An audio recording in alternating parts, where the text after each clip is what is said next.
विचार को कंट्रोल करने की जरूरत नहीं है। Concentration is not controlling thoughts, वो अलग चीज है। और कंसंट्रेशन हो सकता है बैड थॉट का भी कंसंट्रेशन हो जाए।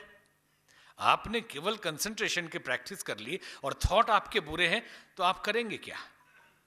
आप बुरे थॉट के प्रति ही कंसंट्रेट हो जाएंगे और बुरे काम करने लगेंगे बड़ी शिद्दत से, बड़ी लगन के साथ। इसलिए अच्छे विचारों को भरिए। तरीका यह है कि सुबह उठने के बाद अच्छा चिंतन करिए, अपने को भरिए, धन्यवाद दीजिए परमात्मा को और अपने आप से बोलिए कि मैं परमात्मा का अंश हूं, अविनाशी हूं, मौत मुझे छू नहीं सकती, असफलता कभी आ नहीं सकती, मैं वो आत्मा हूं जो कभी अग्नि से जल नहीं सकती, जो तलवार से कट नहीं सकती, जो पानी से गीला नहीं हो सकती, मैं शाश्वत हूं, सनातन हूं, मैं कभी मरता नहीं, मैं कभी पैदा होता नहीं। सृष्टि की जितनी भी शक्तियां हैं और वैभव हैं मेरे लिए हैं और मेरे आदेश का पालन करती है और मैं परमात्मा का पुत्र हूं, राजकुमार हूं इस सृष्टि का, मेरे लिए ये सृष्टि बनी है। आप रोज अपने को बोलिए, देखिए एक दिन आप क्या से क्या हो जाएंगे। रूटीन बनाइए, पहले कामों को पहले रखिए, जो चाहते हैं उसकी लिस्ट बनाइए, उसका फोटो बनाइए, डायरी में लिखिए, एक नक्शा बनाइए, ये हमें पाना है। बार बार उसे देखिए रोज सुबह शाम। ये कम समय था, हम उदाहरण नहीं देख पाए, ऐसे बहुत सारे उदाहरण है कि जो आपने सोचा वो पाया। उसको फिल्म बनाइए प्रैक्टिकल, अपने फ्यूचर को विजन फ्रेम में भरिए। एक मनोविज्ञानी के पास एक बच्चा गया और बच्चे ने कहा कि मैं गरीब हूं, मुझे डॉक्टर बनने की इच्छा है। तो बोले बन सकते हो। बोले कौन बनाएगा? बोले तुम्हारा विचार बनाएगा, तुम अपने भाग्य के निर्माता खुद। बोले साधन नहीं। बोले साधन कुछ नहीं होता है, साधन हम पैदा करते हैं। तो कैसे होगा? तो कहा किसी डॉक्टर के यहाँ तुम काम करने लगो, सफाई वगैरह का। तो वहां जाके झाड़ू लगाने का काम मिल गया एक डॉक्टर के यहाँ। और अब एक काम करना, डॉक्टर के पास जो फ्रेम में लगा होगा उसका सर्टिफिकेट उसको देखना और घर में आके सुबह शाम उसके नाम को हटा के अपना नाम सोचना कि मैं ही वो डॉक्टर हूं। थोड़े दिन के बाद डॉक्टर ने इंजेक्शन देना सिखा दिया, लड़का काम करने लगा, थोड़ी उम्र भी बढ़ गई। डॉक्टर ने एक दिन पूछा कि तुम एमबीबीएस क्यों नहीं कर लेते? बोले मुझे कौन पढ़ाएगा, पैसा नहीं है। बोले मैं पढ़ाऊंगा। और डॉक्टर ने खर्चा दिया पढ़ाई की, वो डॉक्टर बन गया। एक दिन वो सर्टिफिकेट लेके आया तो वही सर्टिफिकेट था जिसको उसने सोचा था, जिसको अपने विजन में देखा था। तो सबके लिए यही भाग्य बदलने का तरीका है कि पहले लिस्ट बनाइए और सेंट्रलाइज करिए अपने आकांक्षाओं को। नहीं ये भी बन जाएंगे, वो भी बन जाएंगे, तो अब इसका विरोधी वो, उसका विरोधी वो, तो प्रकृति क्या करेगी? कंफ्यूज। आप एक फोकस करिए कि हमारा लक्ष्य है, हमको ये बनना है। भले ही दो चार चीज भी करना, हमको बिल्डिंग बनाना है, घर बनाना है, बड़े घर में रहना है, बड़ा पॉलिटिशियन बनना है, बड़ा डायरेक्टर बनना है, बड़ा म्यूजिक डायरेक्टर बनना है, ऑफिसर बनना है, आईएएस ऑफिसर बनना है, आईपीएस ऑफिसर बनना है, जो भी, या हमारे जैसा साधु बनना है। लोग साधुओं को सम्मान तो बड़ा करते हैं, लेकिन उनसे पूछ दे उनकी माँ से कि अपने बेटे को भेज दीजिए, बोले नहीं नहीं ये कि बाबा जी आशीर्वाद दीजिए, कल्याण कीजिए, लेकिन अपने बेटे को साधु कैसे बना देंगे?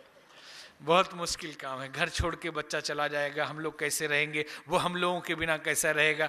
और जिन साधुओं के चरण में आप जा रहे हैं वो कैसे रहा होगा? है?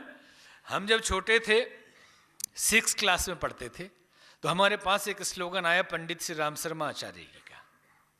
लिखा था, हमारे बचपन से वही गुरु रहे, बाद में संन्यास लिया हमने, कि अपने ऊपर विश्वास करो कि मैं दुनिया का सर्वश्रेष्ठ व्यक्ति हूं। हमने विश्वास कर लिया कि मैं दुनिया का सर्वश्रेष्ठ व्यक्ति हूं, भले ही हमारे पास धन रहे या न रहे, मैं तो हूं ना अंदर से। और इसका परिणाम आपको बताऊं कि स्कूल में टीचर भी यदि तुम बोले तो मैं रोक देता था। आप बोलिए, तुम हमें बर्दाश्त नहीं, हम भी रेस्पेक्ट देंगे, आप भी दीजिए। तो हमारे पिताजी भी कभी तुम नहीं बोले, हमेशा जी और आप बोलते रहे। आप अपने आप को जब सम्मान देते हैं तो सारी दुनिया आपको सम्मान देती है। पहले अपने लिए बनाइए कि हम हैं क्या, हम होना क्या चाहते हैं। जैसी श्रद्धा अपने प्रति हमारी होगी, हम कहते लोग हमें अपमानित करते हैं, हम तो सफल हो ही नहीं पाए, दुनिया उनको क्यों सम्मान करती है, हमें नेग्लेक्ट कर देती है। आपने खुद अपने आप को नेग्लेक्ट किया है।